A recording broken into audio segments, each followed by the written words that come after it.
The Community Education Channel presents Community View, a closer look inside community issues that matter. It's a glimpse, a preview, bringing public perception to light on local community issues that make a difference. Hello, I'm Melissa Anderson. Welcome to Community View. You know, with the recent pandemic and other pressures upon us this day and age, many are having a tough time bouncing back to what we might call normal. With me today to talk about resilience and how to recover from our problems is Krista Whipple. She's a prevention specialist with the Southwest Behavioral Health Center here in St. George. Thanks for joining us today, Krista. Thank you for having me. I'm happy now, to be here. Tell me a little bit about resilience and why it's so important for us to be able to become resilient, or can we become resilient? So that's the question, right? That's what was on my mind. Coming out of the pandemic, I think that all of us really had our resilience tested. And a lot of people are struggling to bounce back. I was seeing it a lot in my work with youth as they're struggling more and more with substance use and mental health disorders. I was noticing it as a parent in my own kids, with them struggling to get used to a world that was unfamiliar even to them. Even they knew that it was different. And the adults around me. And so I got to really questioning, you know, why is it that some people bounce back and other people don't? And as parents and educators, what can we do about what seems to be a growing lack of resilience in young people? Is there a way to teach resilience? Does it just have to be earned? And so, you know, I'm the type of person, when I don't know what to do, I turn to books or I turn to people that I trust. And so I wanted to gather a group of people together to talk about this idea of resilience and see if we could get really at the heart of what it is and how it's earned and how we can grow it in our community. And so that's why I had the idea to organize the Resilience Symposium. And so my coalition, the Washington County Prevention Coalition, along with the Reach for Hope Coalition and the Booth Wellness Center here at DSU, decided to get together to organize this symposium. And so we are hoping to get a lot of different speakers together to look at this idea of resilience from every possible angle and kind of see if some of those answers shake out. Yeah, this coming up really soon on April 26th, Yes. right here at the Eccles at DSU. Tell us who will be speaking and what, I understand you have a wide plethora of speakers. Yeah, so like I said, it was really important to me to look at resilience from every possible point of view. So we have a youth speaker, Zach Moore. We have a DSU student who's going to be talking about some of his research on college students and suicidality. His name is Stephen Gubler.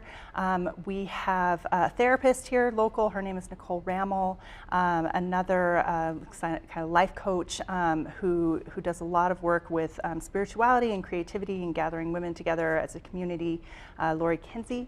We also have Colby Jenkins. He's a combat veteran and is doing some important work trying to reach students and give educators resources to help them. We have Sam Latui, who is working with people to develop their resilience and understand their experiences in life through music. And then our keynote speaker is Lenore Skenazy, and I'm really, really excited that she's traveling out here to Utah. She started this organization called Let Grow. It grew out of her free-range kids movement.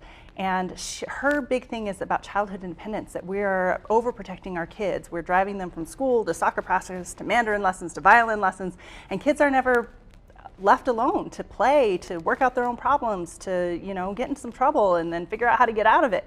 And so we're raising adults who don't know how to be problem solvers, and so they have a lack of resilience. And so she's coming to talk about the importance of early childhood experiences and play and how that grows healthy, resilient adults. So I'm very excited to hear from her. So who is this for? Who is our target market audience? Is it for everybody? Everybody who's concerned about resilience, which does seem to be everybody right now.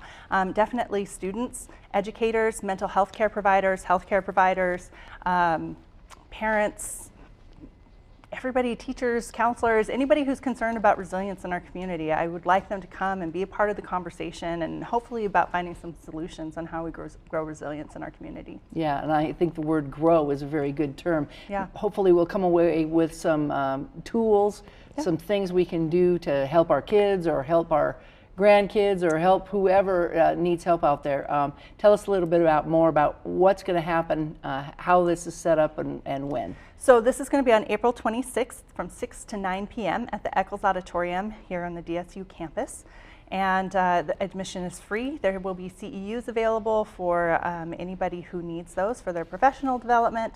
And then immediately after the symposium, there's a concert taking place on campus by the cover band Black Sabbatical. And so symposium attendees are also invited to enjoy free admission to the concert as well if they choose. All right, so we have music at the end of all of this, and we can learn a lot. So some academics and some partying. It's something for everybody. There you go.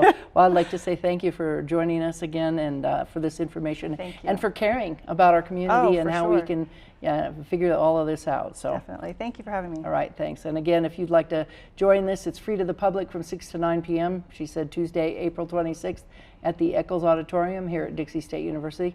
Hope you can make time to share this information with others, and we'll hope to see you there. Have a nice rest of your day.